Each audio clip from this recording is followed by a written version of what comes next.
मोदी सरकार के खिलाफ जबरदस्ती मुद्दा उठाने के चक्कर में विपक्ष का हाल बेहाल है। विपक्ष के नेता जितना मेहनत मोदी सरकार को घेरने के चक्कर में करते हैं, उतनी मेहनत अगर वो जनता से जुड़े मुद्दों को उठाने में करते तो शायद उनका कुछ भला हो जाता, लेकिन उनके पास ना तो कोई नेता है और ना ही नीति। इसीलिए वो कभी तुष्टीकरण की बात करते हैं तो कभी संविधान के नाम पर जनता को वर्गलाने की कोशिश। कांग्रेस के नेता राहुल गांधी देश को ये नहीं बता पा रहे हैं कि देश को चलाने के लिए उनका विजन क्या है, कैसे वो बीजेपी से बेहतर तरीके से देश को आगे लेकर जाएंगे। पीएम मोदी के कार्यकाल में भारत दुनिया में सबसे तेजी से बढ़ने वाला अर्थव्यवस्था बना हुआ है। भारत आज अर्थव्यवस्था के मामले में टॉप 5 देशों की लिस्ट में शामिल है। तो ये सब पीएम मोदी की सही नीतियों की वजह से हुआ है। लेकिन मोदी सरकार को घेरने की हड़बड़ी में राहुल गांधी ने खुद की असलियत बता दी है। कैसे चुनाव आयोग एकदम सही है, क्या है, खबर बताते हैं आपको इस रिपोर्ट में। दर्शकों, राहुल गांधी का आरोप है कि वोटर लिस्ट में कई गड़बड़ियां हैं। इसमें ऐसे कई फर्जी वोटर्स के नाम हैं जिनकी मदद से बीजेपी चुनावों में धांधली करके जीत जाती है। वो ये भी कहते हैं कि जिन सीटों पर बीजेपी का जीतना मुश्किल होता है, वहां हजारों लाखों में फर्जी वोटर्स का नाम वोटर लिस्ट में डाला जाता है और ये ऐसे फर्जी वोटर होते हैं जिन्होंने एक से ज्यादा जगहों पर वोटर आईडी कार्ड बनवाए होते हैं या जिनका पता गलत होता है। लेकिन चुनाव आयोग ने राहुल गांधी के दावों को गलत बताकर उन्हें हलफनामा देने के लिए कहा है, लेकिन राहुल गांधी हलफनामा नहीं दे पा रहे। वहीं सख्त फैसला लेते हुए चुनाव आयोग ने राहुल गांधी को कई नोटिस भेजे, लेकिन जवाब देने की जगह वो कह रहे हैं कि ये डेटा चुनाव आयोग का है, उनका नहीं, जो शपथ पत्र साइन कर देते हैं। लेकिन सवाल है कि जब उनका आरोप सही है तो शपथ पत्र देने में दिक्कत क्या है। वहीं विपक्षी इंडी गठबंधन ने एसआईआर और वोटर लिस्ट में गड़बड़ी को लेकर मार्च भी निकाला। वहीं मार्च निकालने के बाद लोकसभा में नेता प्रतिपक्ष राहुल गांधी ने कहा है कि एकजुट विपक्ष और देश का हर मतदाता साफ सुथरी मतदाता सूची चाहता है और निर्वाचन आयोग जानता है कि जो डेटा वो छिपाने की कोशिश कर रहा है वो सामने आकर रहेगा।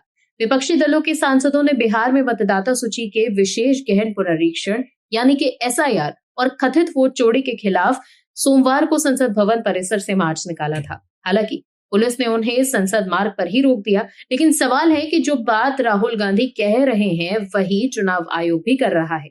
हम सब जानते हैं कि इस देश की वोटर लिस्ट में तमाम तरह की गड़बड़ियां हैं।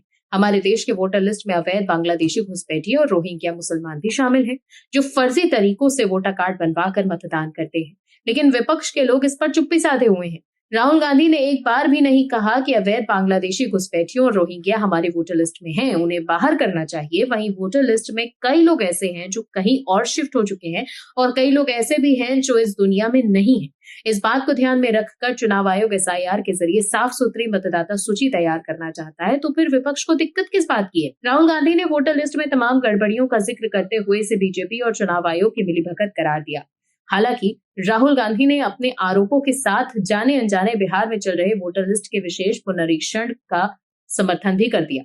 ऐसा हम इसीलिए कह रहे हैं क्योंकि राहुल गांधी ने जिन गड़बड़ियों की ओर इशारा किया है, विशेष गहन पुनरीक्षण यानी एसआईआर में उन्हें को दूर करने की कवायद की जा रही है। वहीं अमित मालवीय ने एक्स पर पोस्ट करते हुए कहा कि ये विडंबना है कि आईएनडीआई गठबंधन दल चुनाव आयोग तक मार्च कर रहे हैं और मार्च कर रहे हैं कि मृत स्थायी रूप से स्थानांतरित डुप्लीकेट मतदाता और विदेशी नागरिक जो मतदान के लिए अयोग्य हैं उन्हें मतदाता सूची में शामिल किया जाए। ये साजिश है अवैध बांग्लादेशी घुसपैठियों और रोहिंग्याओं को वोटर लिस्ट में बनाए रखने की, देश को धर्मशाला बनाने की। और इस सारे तमाशे में राहुल गांधी घोषणा और शपथ पत्र के तहत अपने आरोपों का सबूत पेश नहीं करेंगे और न ही कांग्रेस राजद के 60,000 से ज्यादा बीएलए एक भी दावा या आपत्ति दर्ज कराएंगे। अमित मालवीय ने न्यूज एजेंसी एएनआई के उस पोस्ट को शेयर करते हुए कहा जिसमें चुनाव आयोग ने अपने डेली बुलेटिन में कहा था कि दावों और आपत्तियों की अवधि शुरू होने के बाद से अब तक किसी भी राजनीतिक दल द्वारा एक भी दावा या आपत्ति प्रस्तुत नहीं की गई है। दर्शकों, एक तरफ तो राहुल गांधी वोटर लिस्ट में गड़बड़ी का आरोप लगा रहे हैं, वहीं उसी को ठीक करने के लिए एसआईआर प्रक्रिया अपनाई जा रही है तो उसका भी विरोध कर रहे हैं, लेकिन चुनाव आयोग के पास जाकर भी दावा या आपत्ति प्रस्तुत नहीं कर पा रहे। ऐसे में क्या समझा जाए? क्या ये विपक्ष का एक और राजनीतिक ड्रामा है? Bureau report, MH news. आप दर्शकों से विनम्र निवेदन है कि चैनल को सब्सक्राइब जरूर करें